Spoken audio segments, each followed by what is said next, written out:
pledge allegiance to the flag of the United States of America and to the republic for which it stands, one nation, under God, indivisible, with liberty and justice for all.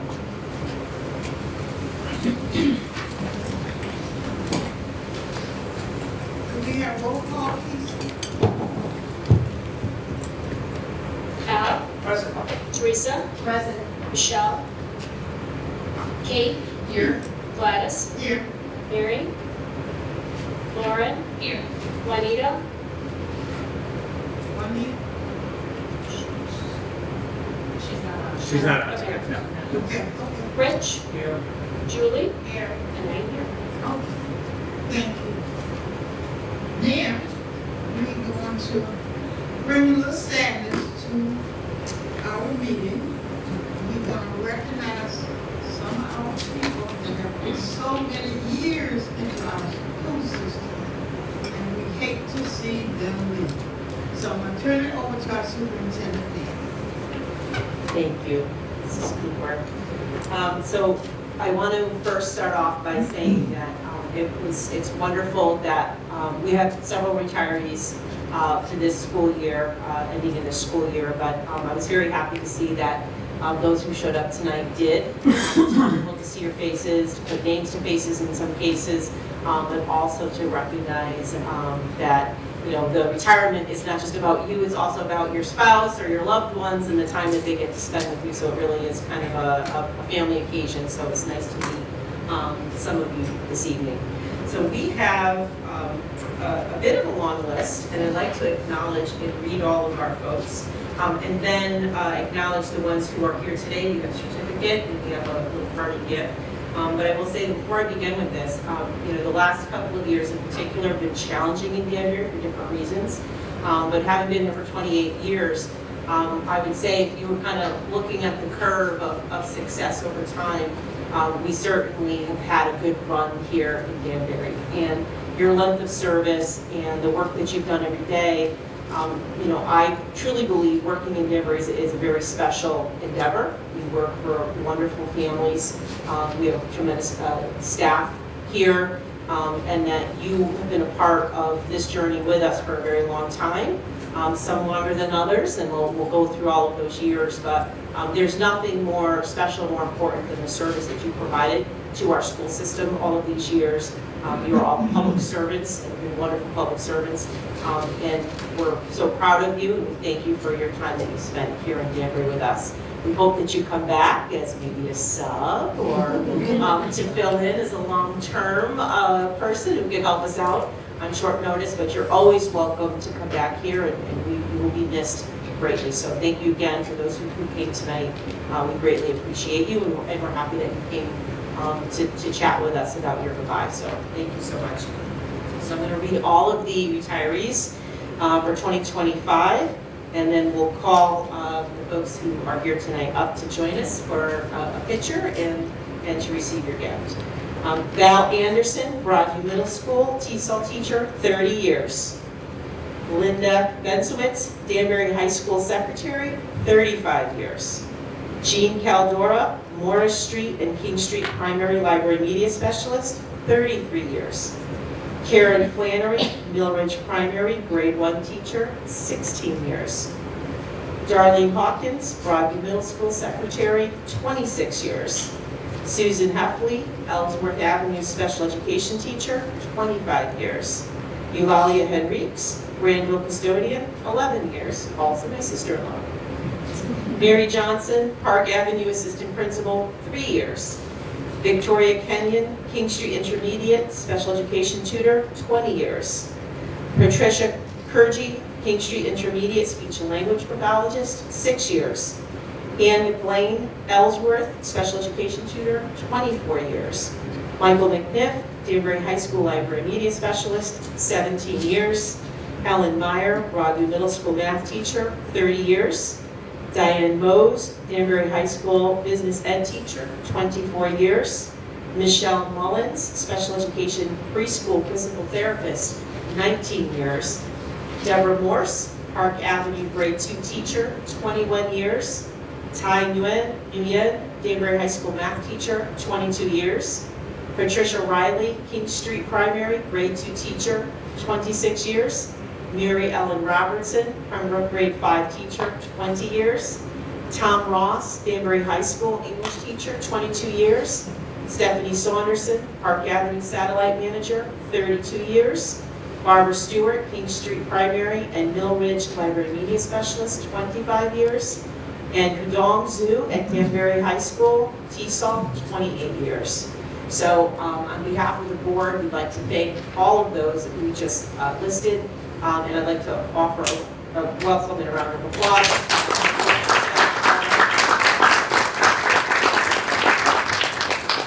And what we'd like to do is call each one of the retirees who are present tonight up. We'll present you with a certificate and your gift. I'm going to come around to the front and we'll take a picture with the board chair. Okay?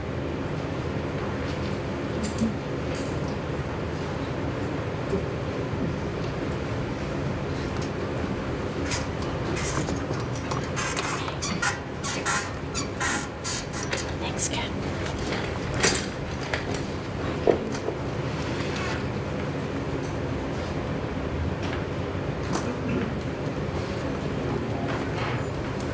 Okay, first, Linda Dykewitz. Sorry. B, A comes before B. Come on up, Linda. Hello, Linda. 35 years of dedicated service to the district.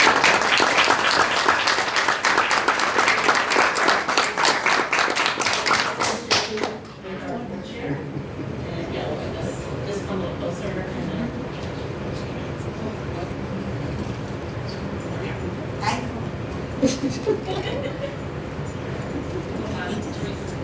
Wait a minute, I gotta get my picture.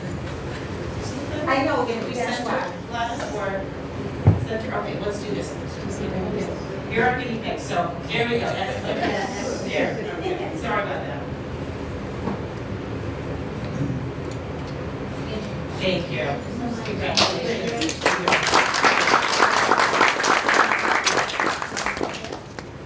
Also not you again. Jean Caldora.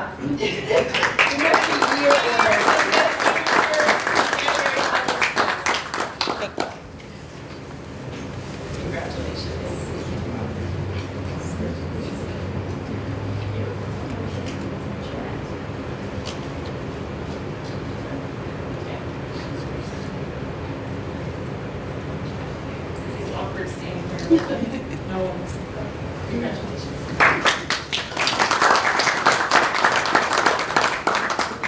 Karen Flannery. 16 years of dedicated service to the Danbury.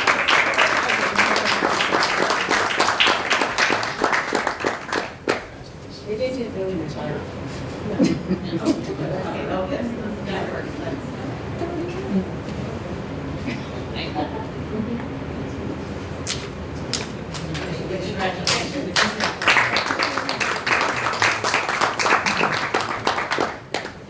Darlene Hawkins, who I don't believe is here tonight. She was scheduled to come, and we'll put this aside for her. Darlene had 26 years of dedicated service to the Danbury Public Schools. Okay. Susan Heffley, 25 years of dedicated service to the Danbury Public Schools.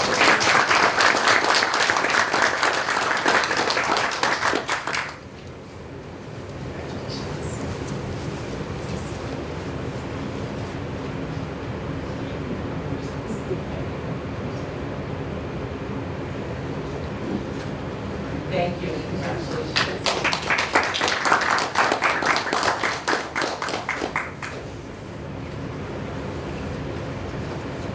Michael McNiff, 17 years of Danbury.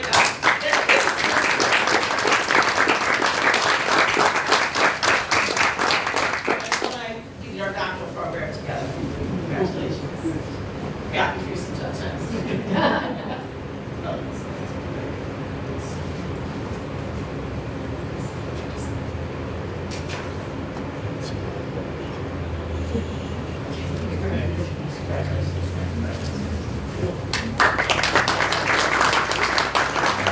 Patricia Riley, 26 years of dedicated service to the Danbury Public Schools.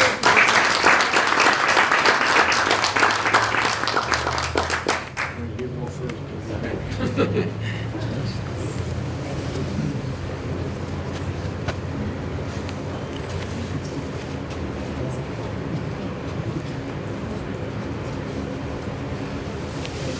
you, and congratulations.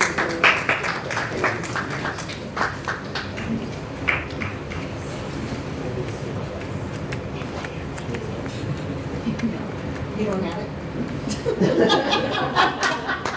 Just you wait, just you wait. Mary Ellen Robertson, 20 years of dedication.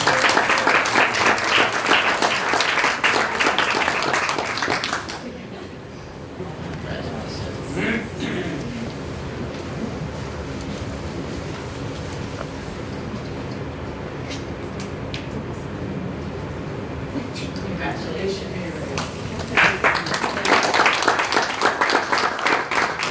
I think there might have been a little mix-up with one of the certificates.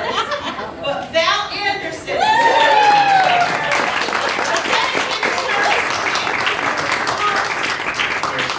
She will get a hug in place of a certificate.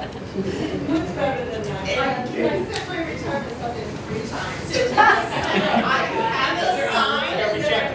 I think the sign was when you were called first with Anderson. That something was wrong. We will have it. Okay. We will drop that. Stay on the benefits. You Oh, my goodness, close. This is my cake.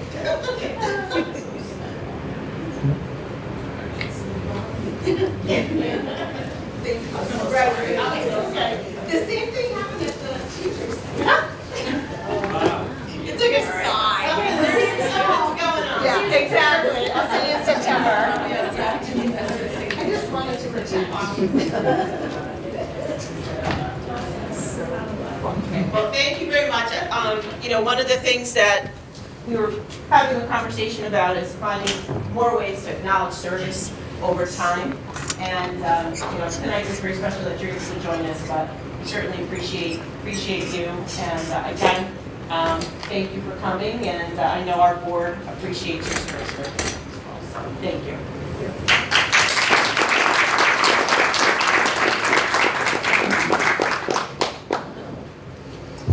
Now, we're going to give you the opportunity to leave if you want. And just stay and hear the board. Thank you. What is your number? I can send you a picture.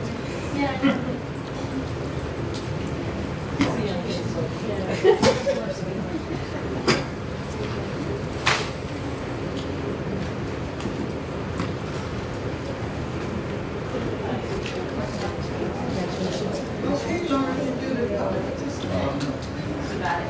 Before the start, the board welcomes public participation and asks that speakers please limit their comments to 3 minutes. Speakers may offer objective comments of school operations and programs that concern them. The board will not permit any expression of personal complaints or defamatory comments about Board of Education personnel and students, nor against any person connected with the Danbury Public School System. Thank you. Our first, is Inesco. Good evening.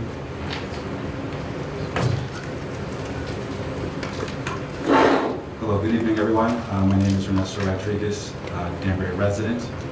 I'm here to discuss the process in which I had to go through in enrolling my daughter into kindergarten this year. Back in '03, the state passed a law changing the deadline for enrollment from December 31st to September 1st, as you're aware. Last year, the Danbury Public Schools did do that, and then when it was my turn to register my daughter, I come to notice that the website at Danbury Public Schools was clearly stating that they were not accepting any exceptions for the school year. Meanwhile, the surrounding towns were clearly posting on their websites. So I reached out to the district, and I wasn't really getting answers, direct answers as to why or the reason why. I did send out an email to the superintendent, in which a couple board members were on that email, just expressing my concerns and how I had to reach out to the Department of Education and talk to their attorneys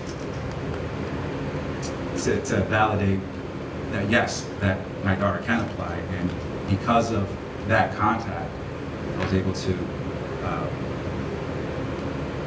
get the board or the district in touch with that attorney from the Department of Education to verify yes. So I want to say February 5th, the district updated their website saying there were 7 applications, more information to come.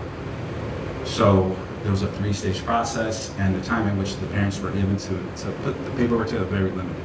So so it's the Monday after Easter.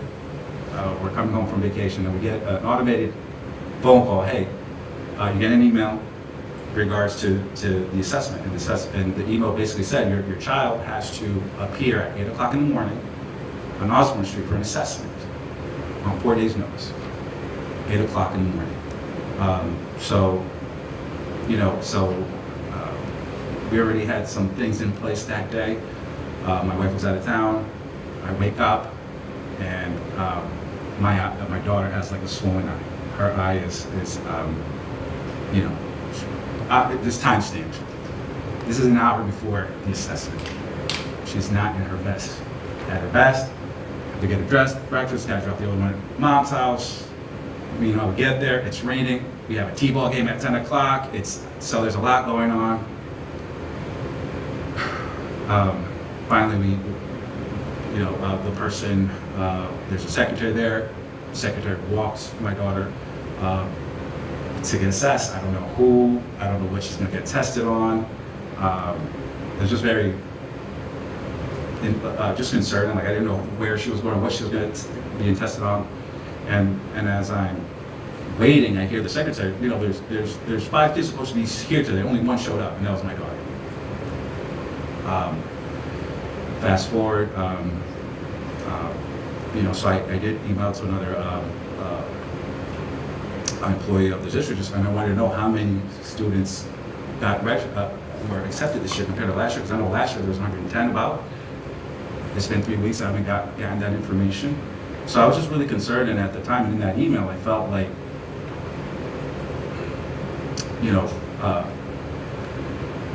why, it felt to me like you're suppressing applicants. I don't know why, but just based on the action and based how other school districts were managing the situation, I don't feel the Danbury students got a fair shot. How you give a family an ultimatum, hey, show up, or that's it. There's no makeup. There's no, hey, you could choose from 2 days. So either you go, and that's it. To this day, we actually did sign her up today, so she did pass. Again, I don't know how many, but I do know that the process was unfair for parents. Like I said, me comparing to what other communities were doing. So I just hope in the future that parents are given more time to make accommodations to have their kids assessed. And in a fair manner, because can you imagine like having an 8-year-old show up to a place and to a stranger to be assessed? Doesn't make sense to me. And then on top of it, we don't find out until January 2nd. By that time, all the other options are all filled up. So what if your kid doesn't get in? All the other options are very limited because supposing how it is the first week of June, it's hectic. People are starting their summer. So that was my experience, and I hope that I'm here today so that the school district is mindful of the taxpayers and the students and have a more respectful process. I just felt like it wasn't fair, and for those reasons I'm here tonight, and I hope that I could get those numbers so I could just really, and I plan to come back and share those numbers with you, because I feel that the numbers will reflect that. And because there are some kids that are going to miss out on education this year because for whatever reason they were sick, the parents couldn't get child care. Also, parents are waiting to get back to work, so it's really costing parents not just the $5,000-$6,000 they have to pay for a private school or daycare, but also tens of thousands of dollars they could have been earning if they were back at work. So that's all I have to say. I want to thank you for your time, and again, thank you. Thank you.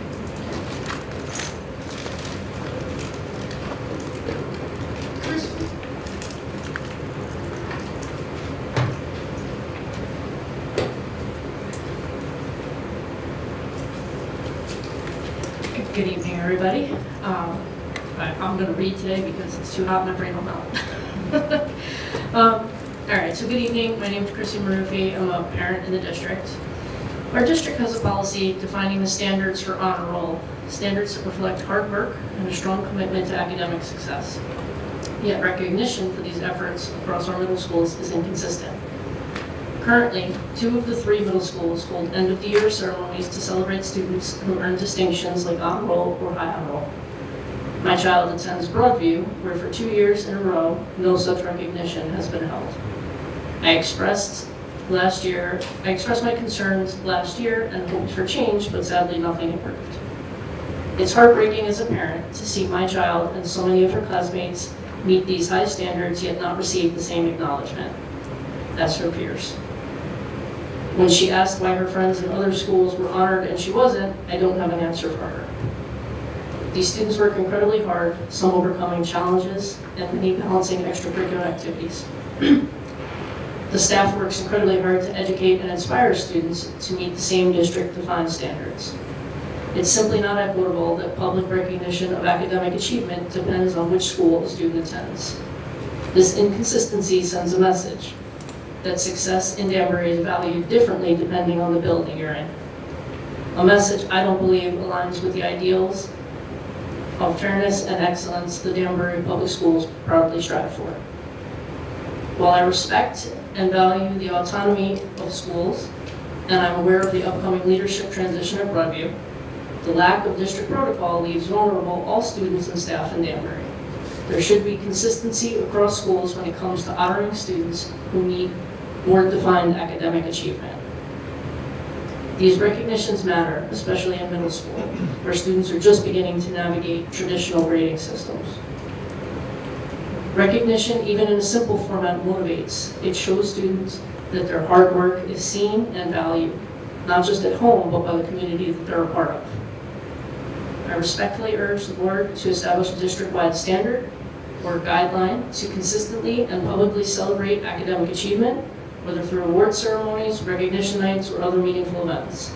All students, as well as staff, deserve to feel seen, appreciated, and have their moment in the spotlight to showcase what they've worked so hard to accomplish.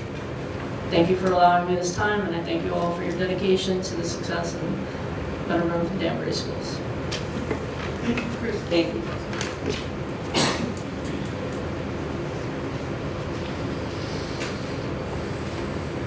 Al, will you do the consent calendar, please? Make a motion that the Board of Education approve the consent calendar as Exhibit 25-111 in accordance with the Exhibit 25-111. Motion made by Al, seconded by Julie. Any questions concerning consent calendar? Seeing none, all in favor, did I hear aye? Aye. Opposed? Motion so carried. We don't have any education there. We don't have any no student presentation.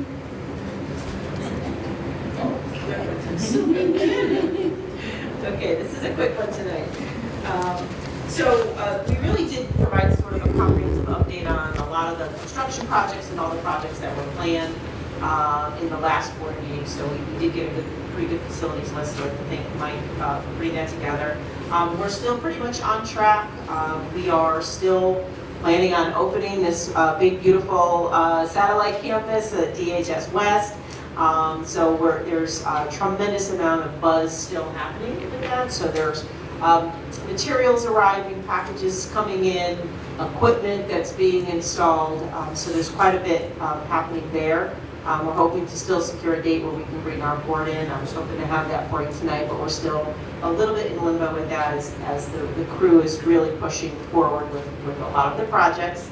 And as long as they're on track and on time, I'm happy with that. So there's been a lot of work in that area. There's also a lot of work happening across the city and in the district as well. So that seems to still be on time, and I just wanted to provide that information for you. The staff is in the process, or has been in the process of packing up their belongings, so their items are ready to be moved. And then they'll spend some time in August, the staff that's moving that building, unpacking, so we get a little bit extra time during our first few days of school. So I just wanted to provide that update that we're still on time. I think I get asked maybe at least 2 or 3 times a week, are we still opening, are we on time? So that's something that everyone's concerned with, so I just wanted to report out on that. And then, of course, there's been a tremendous amount of hiring and movement. So all of this newness, this new campus is generating a lot of activity in our HR department, but also we've had some leadership changeovers, and I'm going to invite Kim to give us an update on where we are with that in terms of just general hiring, but then some new appointments that it would be wonderful to share this evening. Great. Thank you. There it is. Thank you. You think after all this time I didn't have to say. Anyway, yes, hiring's continuing at pace. Kelly is going to be starting summer school tomorrow. So ESY Summer School starts with their orientation day, and they start next week in earnest. Between ESY Summer School and regular ed summer school, we have processed over 400 people. So we've gotten all of those people primed and ready to go, some new, some returners. So everybody seems excited, enthusiastic, and we're ready to launch. Construction site notwithstanding, we're going to be great. When we turn from that, we've been working on hiring in both certified and non-certified staff. You all have heard us say it over time, we've added a bunch of new positions because of the new building. And so those are ongoing both in the certified and non-certified areas. Persistent, and by persistent I say, through June, we've had not great success in certain areas. They're the same areas that we've had over time. Special education continues to be a challenge. Math and science, it's the secondary level. Some at the high school, a smattering at the middle schools. We have quite a few library media folks to try to bring back into the district, into those positions, primarily at the elementary level. And in the non-certified area, safety advocates and paraprofessionals. We've been doing a lot of media, so we've been doing some Hearst media, which is targeted. They target clicks and how many times you hit our website. They do things like geofencing, which I don't really understand what that is, but in certain target areas. We've been pushing out advertising, and also we've used a new product called Interview Stream, which we purchased this year. At not a tremendous cost, but what it's allowed us to do is leverage not only some video capabilities, so candidates can now record short vignettes in response to questions for people who are screening, but it's also a bit of a marketing tool. So we can use Interview Stream and Appletrack to be pushing out some promotional videos, promotional materials. So we've put quite a bit of that also up, particularly around the high school. And we've done some special ed ones, we've also done some secondary ones. So we're working on how to push out some more media. I also, you've heard me say I've had several CF staffers. They're all very young people, and I asked them to help me figure out all the things. So they're working actually on, they have unearthed a tutor, a paraprofessional we had who is just hired this year as a certified teacher with us. So we're going to try to get a quick interview up, and we're going to try to maybe do a TikTok. So we've got them working on how to outreach to the younger community to see if we can't bring in some more folks, particularly in our non-certified positions, where you'll remember we've done a lot of work around the contract with the paraprofessionals. So we're hopeful that we're going to get a little bit of traction. So those are the areas we're really focused on right now. We've processed about 85 certified staff members so far. We've probably done another 50 or 60 non-certified. That will really amp up now as we hit July and certainly August. In the administrator ranks, many of you have participated in interviewing, so thank you for your help with that. We do have several new announcements, and Karen and I were trying to remember how many of them we announced, so I'm going to go through them all again so that everybody gets them. At Westside Middle School Academies, we have Mike Flynn, who is now assuming the reins in earnest. Again, somebody who very highly regarded across the district, and both panels were really excited to move him to that position. He has had an interim assistant principal serving with him. That position is now open and posted for a full assistant principal. We're continuing to screen for that, and hopefully we'll get someone into that position. At Broadview Middle School, Andrew Lambo has been named the new principal at Broadview Middle School. Andrew, many of you may know, is one of the assistant principals fills the role of a director of one of our academies at Danbury High School. They were very sad to see him leave, not just because he's leaving, but also because they've left a vacancy there to fill. So we are working, I just saw some dates come through for candidates to backfill Andrew, but Andrew assumes the helm of Broadview and has 2 assistant principals in place there. At Scally Ruff, we now have an assistant principal. It is Jenny Lopez. You may remember that we actually brought Jenny Lopez into the district, into that role originally. And she has been serving as the leader of Reach Endeavor in this last year, in part because of the reductions in force and the moving we did of a lot of our staff. So Jenny is super excited to be returning back to home for her, which is the elementary assistant principal at Stadley. And we are continuing the search for an elementary assistant principal at Park Avenue as well. That is with the retirement of Mary Johnson, who some of you remember served as our principal at Stadley Ruff many, many years ago, and left and came back to the district to work with Dave Krafnick at Park Avenue. So that will be an opening that we'll continue to look at. The most recent announcement, which came today, Dr. Christy Zalita has been named Chief of Schools. She will be filling the role, the very large shoes left by Chris Roche. And that, of course, means that we now have a vacancy at Rogers Park that will certainly be difficult to fill as well. I believe that posting went up today, so we will start in earnest looking to screen for a candidate for that position. So lots and lots of changes and lots of dominoes, so there's lots of pieces moving. But we have had some really good applicants come through. We continue to look at them for a variety of positions, and so we're excited that we think we're going to get to yes over the next couple of weeks so we can get everyone in this. Thank you, Kim. Thank you. So as you can see, there's quite a bit happening in addition to all the other things happening. So there's quite a few positions to fill, and as Kim said, we are seeing some good candidates coming through. So we are very hopeful, and certainly with the folks that we selected for the current positions that Kim mentioned, we're very excited to get started, and they are as well. So that is a wrap on the hiring. There was one last additional thing, Mike Weaver. I'm going to put you on the spot for a second. Can you just give us a brief summary update of where we are with Chartwell's, our shift in food service vendors, please?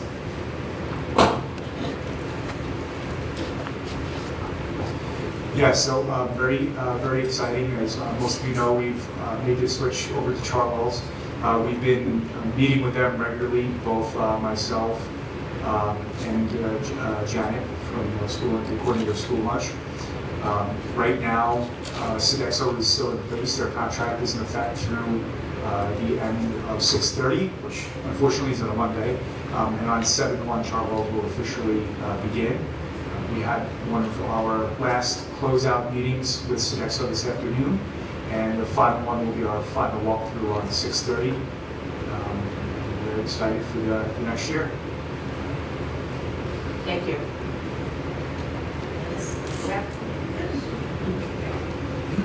We're going down to our standing committees, the energy committee report.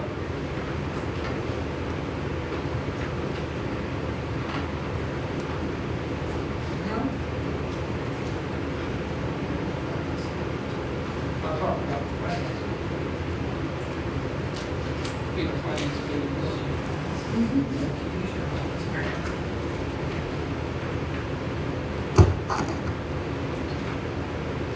We had a finance meeting this evening. Mike Weaver and Angela reported the results of the May financial statements that government ended for this year. They had an unencumbered balance of about $1.3 billion. We expect the year-end, effective June 30th, to be a favorable balance, somewhere close to 2% of our budget. These figures are still in the process of being finalized and closed out. During the summer, probably for the August, for the first board meeting, we'll have a presentation and documentation regarding the new budget for the calendar, for the school year 25-26, for $172 million. And I asked about the audit updates for the 24 audit, which currently is in the process of being done. probably in the next 60 days, I would think. It's anticipated sometime, I think somewhere about August, it's anticipated, based on what Joanne had mentioned, that they would have preliminary numbers from the accounting firm for that audit period. As of this date, there's still no figure as to what the balance is. That's still being worked on. That basically is it. Thank you. Thank you, Mr. Janelle. Any board members have any questions to Mr. Janelle?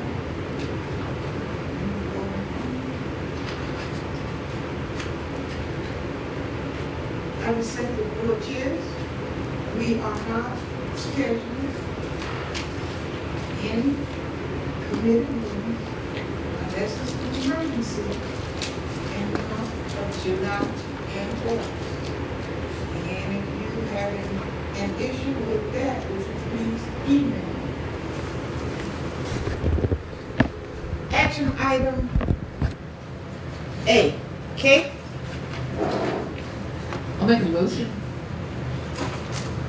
I'll make a motion that the Board of Education accept for second reading and adoption policy 3320, purchasing procedures, as recommended by the policy committee and in accordance with exhibit 25-112. Motion made by Kate, could I hear a second? Second. Seconded by Teresa, all in favor? Could I hear? Aye. Aye. Okay, you gotta get in the head, and then let me ask a question. Okay.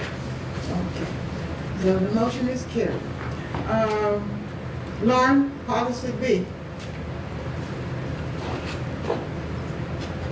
I make a motion that the Board of Education accept for second reading and adoption policy 3323, soliciting prices, building requirements as recommended by the policy committee and in accordance with 25-113. Motion made, sorry. No, that's Motion good. made by Lauren, did I hear a second? Second. Seconded by Kate, any question concerning the motion? Seeing none, all in favor of the motion, could I hear aye? Aye. Any opposed? Motion so carried. Al, could you do action item C? Financial report, I make a motion that the Board of Education accept the May 2025 financial report as recommended by the Finance Committee and in accordance with Exhibit 25-114. Motion made by Al, could I hear a second? Second. Seconded by Teresa, any question concerning the motion? Seeing none, all in favor of the motion, could I hear aye? Aye. Motion so carried. Julie, will you do D? Motion that the Board of Education adopt the fiscal year 2025-2026 Emory Public Schools General Fund budget in the amount of $172,1,603. Motion made by Julie, could I get a second to Second. that motion? Second. Seconded by Lauren. Are there any questions concerning the motion? All in favor of the motion, could I hear aye? Aye. Opposed? Motion so carried. Mr. Janelli, could you do E? Motion that the Board of Education approve the Board of Education regular meetings schedule 2025-2026 in accordance with the schedule 25-115. Motion made by Mrs. Janelli. Second. Could I hear a second? Seconded by Julie. Any question? Seeing none, all in favor of the motion, could I hear aye? Aye. Motion so carried. Okay. Move on down the agenda. We almost finished. Board chairperson report. Very brief. I'm going to talk about one thing, and that's our emails. Responding to emails. And I thought earlier this year, we was very clear into responding to emails. And we see those emails have gone out to the superintendent. I see no need for you to respond to that email or take the email and send a copy to the superintendent. We are trying to light her load. She has enough emails to read. And for 11 board members to send those copies over to her is an additional work. And I think, and we have said before, you have to be careful responding to people when they email you. Okay? If you're not sure, you can call me or you can call the superintendent when you get an email. And if you send her an email about a person that's complaining about you, please read your emails because she responds to people. And the emails that I saw this week, you know, people were sending back. And she had responded to the necessary people. So I'm telling you, really, as we, you know, move forward, let's be careful and let's be respectful of what we're doing.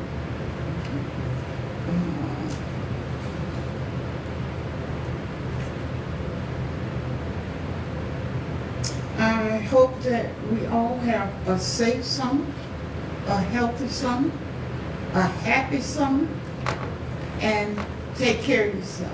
So if everything go okay, unless an emergency, I know some of us have some other commitments during this summer as far as being reported. So I need a motion to adjourn. So motion made by Teresa, second by Al. Motion second by Al. Motion so carried.